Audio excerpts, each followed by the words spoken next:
And Joffrey, hello, man. We are in new and different and exciting and challenging times, aren't we? You are sure right, man. This is a different world now. Yeah. And so, and just so you know, we have 3 points, 3 ideas, 3 voices, and we borrowed all this material, stole it from Carey Nieuwhof, and we highly recommend him. And if you check the links below, you're going to find links to him and his fabulous work. But leaders today, in the middle of a very challenging situation and moving and changing rapidly, we have 3 key points for you: how to manage leadership today, leadership in your church, leadership in the business. And so today, this could be fairly academic.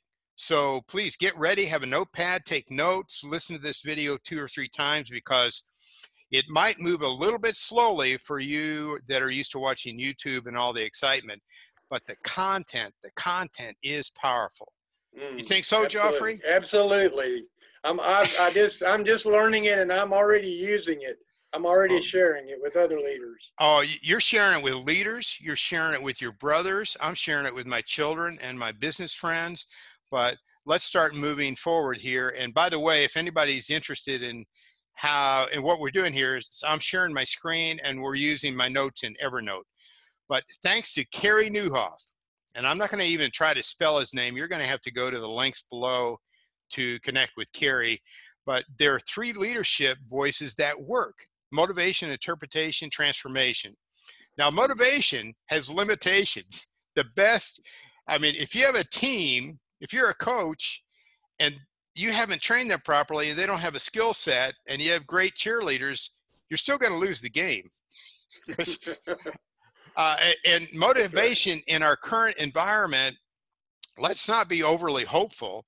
The best voice I've heard, Joffrey, about motivation is, we will get through this. We will survive. And on the end, wherever the end is, we will thrive. That's right. The end result of motivation is giving people hope. Right. And that's what people are looking for right now. Is they're just looking for hope that this is going to end well, and ultimately it's going to end well, and it's not going to be all disaster. But the motivational voice is not the end all be all today.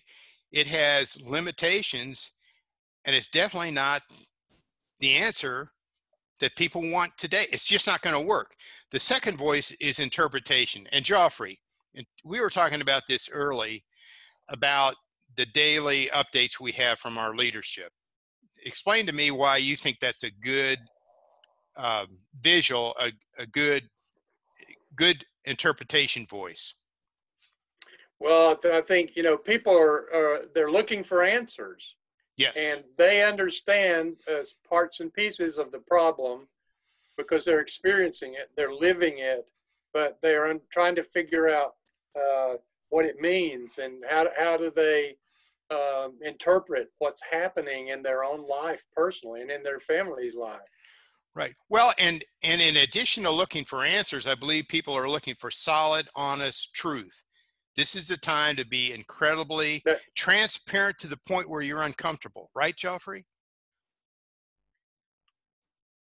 That's right. That's absolutely right. They want to know that the information they're getting is wise, and it's prudent. It's supported by data. It's factual, facts that they can really believe and trust. Even though it doesn't give them all the answers, at least the leadership information they're receiving is information that is being interpreted appropriately and honestly and factually. Right. And then, for example, here's some news to the church world that you may not like. Delivering the facts is, you're going to experience your first digital Easter. Okay? Just embrace that. And along the way, we're going to learn how to make it fun and exciting and meaningful. But this will be your first digital Easter.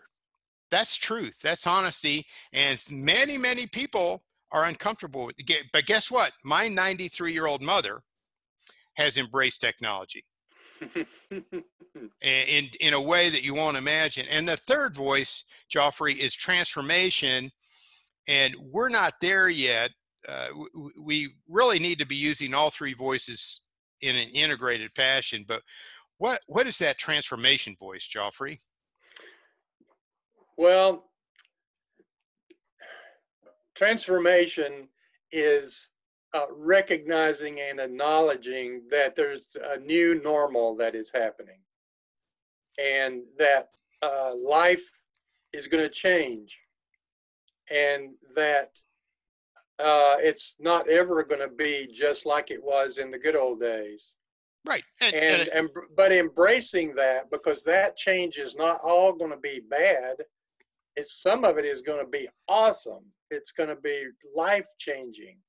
It's going to be revolutionary. And so don't fear that fact.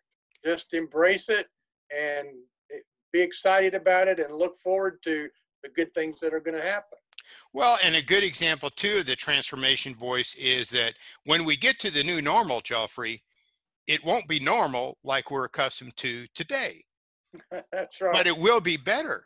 That's right. I mean, a good example you just shared with me is that this morning you normally get together with 80 guys and you have a great time, and you have coffee and donuts and just a lot of, elbow to elbow, belly to belly fun and laughs. But you quickly transformed, and now what, 8 or 10 guys on Zoom this morning? Yes. Yeah. We had 8 guys on Zoom this morning, and they sent us the main message ahead of time to watch. We got all of us watched that. Then today we discussed it as part of our small group, and we had a fabulous time. We had, quality time. Yeah, that's just amazing. And just realize that you're right now, and let me see if I can connect this all together. The motivational voice says, we're going to walk through this together. That's it, and we will get through this. The interpretation voice says, here's our reality, guys. We can't meet together anymore. That's our current reality. These are the facts. We've got to practice this thing called physical distancing. And then the third voice, interpretation, is transforming into something of the new normal. And I'm not sure we'll ever use normal again, the word again, but you adjusted.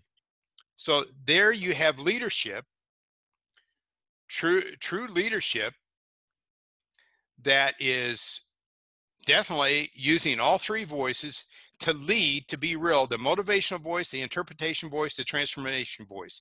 Now, if you want to, you can give these voices different terms, or we've done a best job of relating them factually. And then again, I encourage you, listen to this again and again, take some notes, go to the show notes below or above or wherever they are, and click on the link I'm going to give you 2 incredible links.